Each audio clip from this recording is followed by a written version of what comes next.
You store large datasets in S3 and use Athena for ad hoc querying.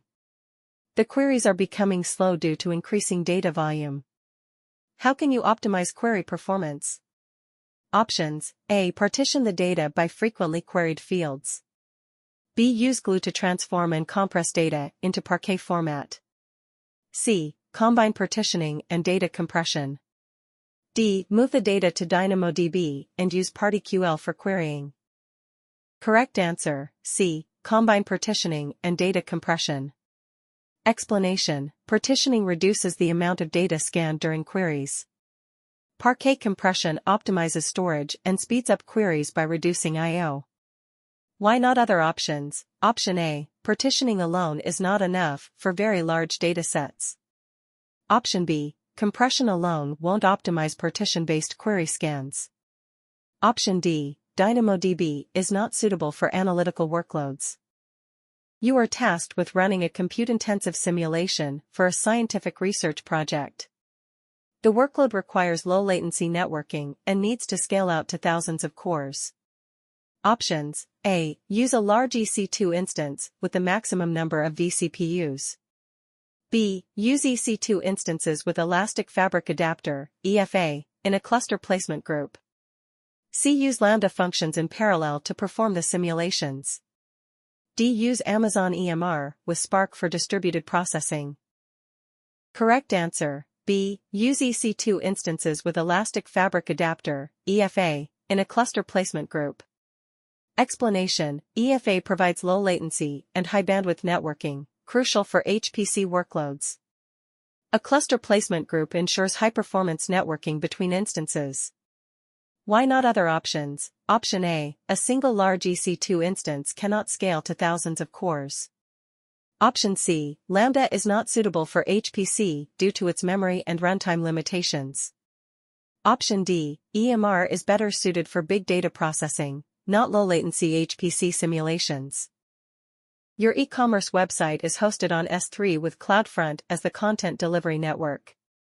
You must use your company's custom TLS certificate for HTTPS communication. Options: A. Upload the certificate to S3 and use it in the bucket policy.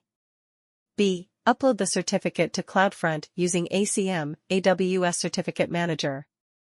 C. Upload the certificate to IAM and attach it to the CloudFront distribution. D. Use a self-signed certificate for CloudFront. Correct answer: B. Upload the certificate to CloudFront using ACM, AWS Certificate Manager. Explanation: ACM allows you to provision and manage custom TLS certificates easily, and CloudFront integrates directly with ACM. Why not other options? Option A. S3 cannot manage certificates for HTTPS communication. Option C. IAM does not support uploading certificates for CloudFront. Option D. Self-signed certificates are insecure and not recommended for production. You are migrating a 2 TB PostgreSQL database from on-premises to AWS with minimal downtime. Which strategy should you use? Options: A. Use AWS Database Migration Service (DMS) in full load mode. B. Use DMS in full load and change data capture (CDC) mode. C. Export the database as SQL files and import it into RDS. Use Snowball Edge to transfer the database to AWS. Correct answer: B. Use DMS in full load and change data capture (CDC) mode. Explanation: full load and CDC mode allows you to migrate the database and continuously sync changes during the migration, minimizing downtime. Why not other options? Option A. Full load mode alone doesn't minimize downtime as it doesn't sync ongoing changes. Option C. Exporting and importing SQL files can cause significant downtime for large databases. Option D. Snowball Edge is suitable for offline transfers, but not for active databases. You are exposing an API to external clients using API Gateway. The API must be secured to allow access only to authenticated users. Options: A. Use API Gateway with a resource policy. B. Use IAM authentication for API Gateway. C. Use API Gateway with a Lambda authorizer. D. Use API Gateway with Cognito user pools for authentication. Correct answer. D. Use API Gateway with Cognito user pools for authentication. Explanation. Cognito user pools provide a simple way to manage user authentication and integrate seamlessly with API Gateway. Why not other options? Option A. Resource policies cannot enforce user authentication. Option B. IAM authentication is best suited for internal services, not external clients. Option C. Lambda authorizers are flexible but require custom code, adding unnecessary complexity. You are deploying a stateful web application on ECS. The application requires session data to persist across multiple tasks. Options: A. Use DynamoDB to store session data. B. Use EFS to store session data. C. Use S3 to store session data. D. Use an auto-scaling group for ECS tasks with sticky sessions enabled.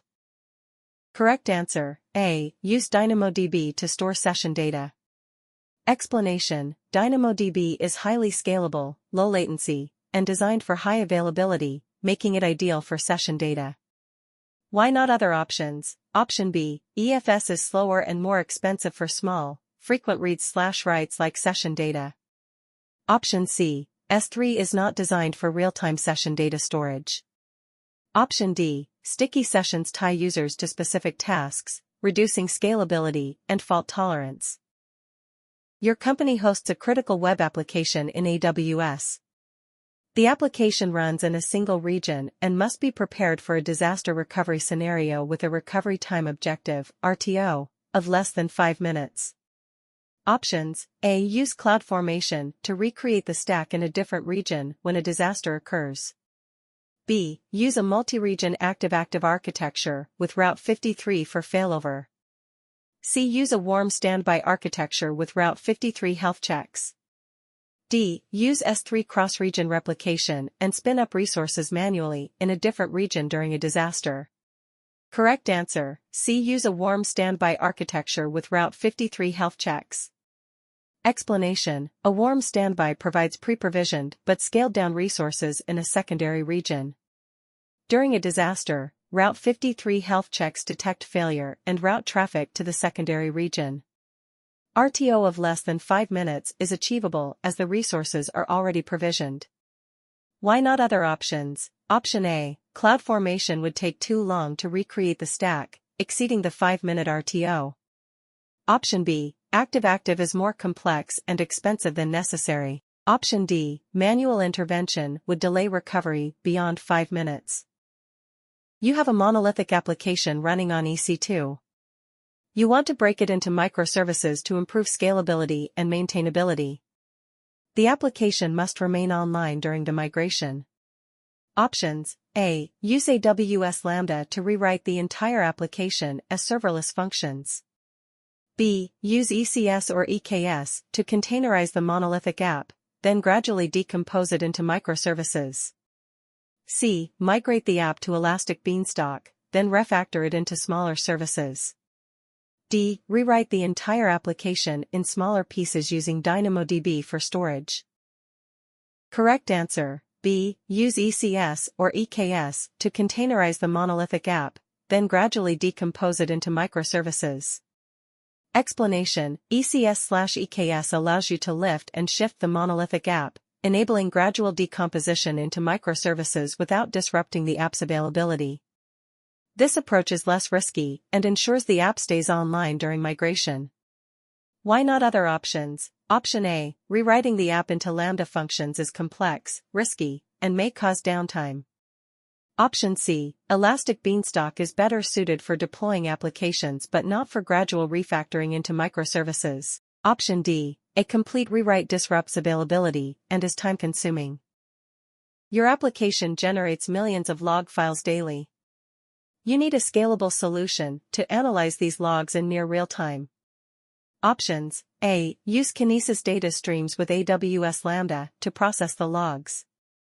B. Use S3 to store logs and Athena to query them periodically. C. Use DynamoDB streams to capture and analyze the logs. D. Use Elastic Beanstalk to deploy a custom log processing application. Correct answer, A. Use Kinesis data streams with AWS Lambda to process the logs. Explanation: Kinesis data streams allows you to ingest and process large amounts of streaming data. Lambda functions process logs in real time, making it an ideal solution for near real-time analytics. Why not other options? Option B, S3 and Athena are more suited for periodic batch processing, not real-time analytics. Option C, DynamoDB Streams is designed for capturing database changes, not log processing. Option D, Elastic Beanstalk does not natively support real-time log streaming. Your e-commerce website experiences unpredictable traffic spikes during sales events. The backend runs on EC2 instances in an auto-scaling group, ASG. You want to ensure the application scales quickly during traffic bursts. Options: A. Increase the cooldown period in the ASG configuration. B. Use EC2 spot instances for cost efficiency. C. Pre-warm the ASG by setting a minimum number of instances based on expected peak traffic. D. Enable predictive scaling for the ASG. Correct answer, D. Enable predictive scaling for the ASG. Explanation: Predictive scaling uses historical data and machine learning to predict traffic patterns and proactively scale instances, ensuring the application can handle traffic spikes. Why not other options? Option A, increasing the cooldown period delays scaling, making it unsuitable for traffic bursts. Option B, spot instances can be terminated during traffic spikes if capacity is unavailable. Option C, pre-warming is useful, but not dynamic or cost-effective for unpredictable spikes.